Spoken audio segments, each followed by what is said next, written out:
IPL 2025 సీజన్లో ముంబై బోణీ కొట్టింది. ముంబైలోని వాంఖేడే స్టేడియంలో జరిగిన మ్యాచ్లో కోల్కతా నైట్ రైడర్స్ని ఓడించింది. అయితే ఈ సీజన్లో రోహిత్ శర్మ 3 మ్యాచ్లు ఆడి విఫలమయ్యాడు. కేకేఆర్తో మ్యాచ్లో ఇంపాక్ట్ ప్లేయర్గా బరిలోకి దిగిన రోహిత్ శర్మ 13 పరుగులు మాత్రమే చేసి అవుట్ అయ్యాడు. అయితే వరుసగా విఫలమవుతున్న రోహిత్ శర్మ మీద ఇంగ్లాండ్ మాజీ కెప్టెన్ మైఖేల్ వాన్ విరుచుకుపడ్డాడు.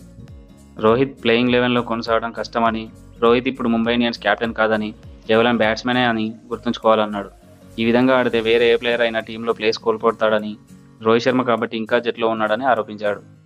అయితే రోహిత్ శర్మను జట్టు నుండి తొలగించాలనేది తన అభిప్రాయం కాదని, అలాంటి గొప్ప ఆటగాడికి ఇలాంటి ప్రదర్శన సరిపోదని, హిట్ మ్యాన్ త్వరగా ఫామ్ను అందుకొని ముంబై ఇండియన్స్ తరపున భారీ స్కోర్లు సాధించాలని తెలిపాడు.